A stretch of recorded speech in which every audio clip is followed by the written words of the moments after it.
Mga S-friend, tingnan nyo to. So, nandito tayo ngayon sa mismong gilid po ng munisipyo ng Santa Cruz sa Ilocos Sur.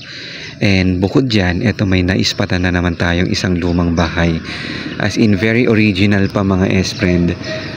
Yung mga kahoy na iyan, mula sa kanyang ventanilla, dyan sa kanyang mga bintana, na talagang napurpur ng bintana sa taas, no? Copy shells lahat eh. Tsaka hindi lamang yan mga S-friend. Lapitan lang natin, tawid lang tayo.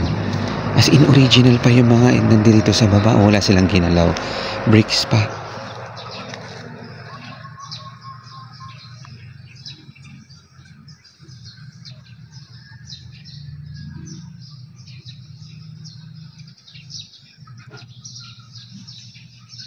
Oh, diba?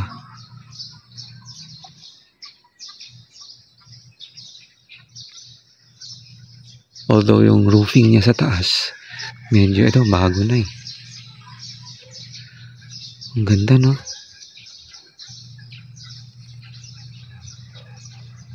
Tapos ito siya sa harap.